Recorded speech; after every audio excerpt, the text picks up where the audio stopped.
नमस्कार. आम्रपाली न्यूज चॅनलच्या बातमीपत्रात आपल्या सर्वांचं मनपूर्वक स्वागत. MMRDA अधिकाऱ्यांकडून पुलांच्या जागांची तांत्रिक पाहणी. स्थानिक भूमिपुत्रांचे हित जपूनच विकास साधणार.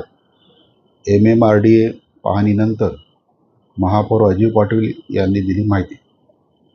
वसई विरारमधील वाहतूक कोंडी सोडविण्याच्या दृष्टिकोनातून मुंबई महानगर प्रदेश विकास प्राधिकरणाच्या MMRDA वरिष्ठ अधिकाऱ्यांनी आज मंगळवार 5 मे 2026 रोजी शहराचा दौरा करून प्रलंबित विकास कामांच्या जागांची तांत्रिक पाहणी केली. MMRDA आयुक्त संजय मुखर्जी आणि महापौर अजय पाटील यांच्या 30 एप्रिल रोजी झालेल्या बैठकीनंतर अवघ्या 5 दिवसातच ही प्रशासकीय हालचाल सुरू झाली आहे. या दौऱ्यात प्रामुख्याने विराटनगर, ओसवाल नगरी, अलकापुरी, उमेळमान येथील नवीन रेल्वे उड्डाणपूल आणि वसई रोड येथील जुन्या पुलाच्या जागी उभारल्या जाणाऱ्या नवीन पुलाच्या जागांची प्रत्यक्ष पाहणी करण्यात आली. या संदर्भात माहिती देताना महापौर अजय पाटील यांनी सांगितले की प्रत्यक्ष जागेची पाहणी करून तिथली वस्तुस्थिती आणि अडचणी जाणून घेणे हा या दौऱ्याचा मुख्य उद्देश होता. त्यांच्या माहितीनुसार विराटनगर आणि ओसवाल नगरी येथील प्रकल्पांमध्ये कोणतीही अडचण नाही. मात्र अलकापुरी आणि उमेळमान येथील कामांमध्ये काही तांत्रिक विषय आणि शेतकऱ्यांच्या समस्या आहेत.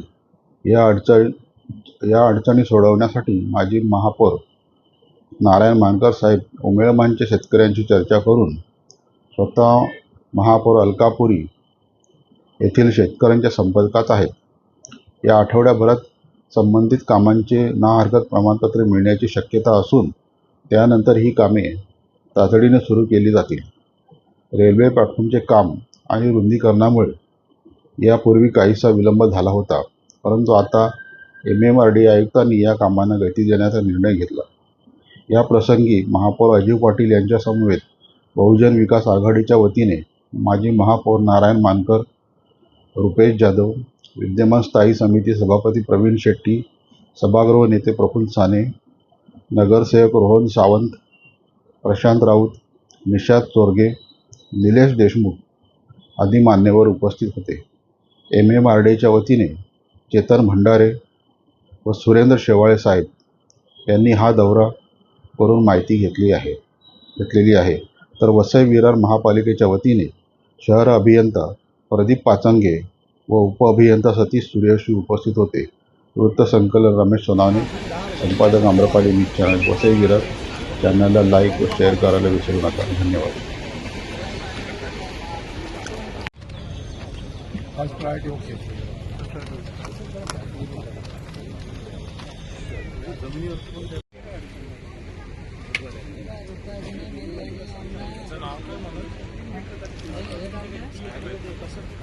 त्यांचं नाव मला पण नाही माहिती, विचारून घेतो.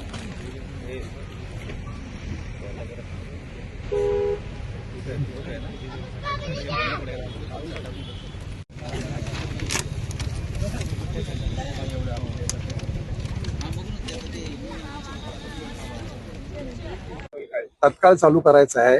त्यासाठी MMRDA मध्ये आमची बैठक झालेली होती. लोकनेते यशवंत ठाकूर किंवा आमदार क्षितिज ठाकूर यांनी याच्यासाठी पाठपुरावा केला होता आणि याचा फॉलोअप आम्ही घेत होतो. काही छोट्या मोठ्या अडचणी होत्या. तुम्ही आता बघितलं असेल का रेल्वेचं प्लॅटफॉर्मचं आणि रेल्वे रुंदीकरण हे काम होतं म्हणून थोडासा याला वेळ लागलेला होता. परंतु आता शेतकऱ्यांच्या देखील ज्या अडचणी होत्या त्या सगळ्या दूर करून आता मुहूर्त सापडलेला आहे आणि लवकरात लवकर हा चालू होणार आहे. त्या दिवशी आमची MMRDA मध्ये बैठक झाली होती आणि मुखर्जी साहेबांनी सांगितलं होतं का प्रत्यक्षात आम्ही सांगितलेलं का साईट व्हिजिट करू आणि त्याप्रमाणे आज MMRDAचे सगळे अधिकारी आलेले आहेत आणि आता साईट व्हिजिट आमच्या चालू आहेत आणि शक्यतो सगळ्याच्या सगळ्या अडचणीवर मात करून हा लवकरात लवकर ब्रिज चालू होईल अशी मी आशा बाळगतो. सर, कुठेतरी कामाला विलंब होतोय पण त्यामुळे कुठेतरी बजेटही वाढण्यात येतोय. कसं आहे की रेल्वेचं रुंदीकरण चालू होतं इतकी वर्ष आणि त्याच्यामध्ये काही अडचणी होत्या. आता तुम्ही समोर बघितलं असेल इकडे मागेच आपल्या नवीन प्लॅटफॉर्मचं काम चालू आहे आणि त्यामुळे अडचणी काहीतरी होत्या त्या आता दूर झालेल्या आहेत सगळ्या. आणि तुम्हाला माहिती आहे राज्य सरकारची आर्थिक परिस्थिती सगळ्यांना माहिती आहे. त्यामुळे राज्य सरकार देखील थोडंसं मागे पुढे होत होतं. MMRDA पण थोडीशी मागे पुढे होते, परंतु मुखर्जी साहेबांनी आता मनावर घेतलेलं आहे की कसंही करून ही कामं चालू करायची आणि लवकरात लवकर ही कामं आता चालू होतील. एकूण किती ब्रिजेसचे काम आहे आणि त्यामुळं जी वसई विरारची वाहतुकीची मोठी समस्या आहे ती बघा, कशी आता सध्या आम्ही जे बघतोय ते 4 रेल्वे ओव्हरब्रिज बघतो, त्याच्यातला विरार आणि नालासोपारा प्रायोरिटीनी आहे. त्याच्या पुढचे जे 2 आहेत ते अलकापुरी आणि उमळ्याचा जो आहे त्याच्यामध्ये थोड्याशा अडचणी आहेत, त्याच्यात देखील मात करण्याचा प्रयत्न चालू आहे. शेतकऱ्यांशी संपर्क साधलेला आहे.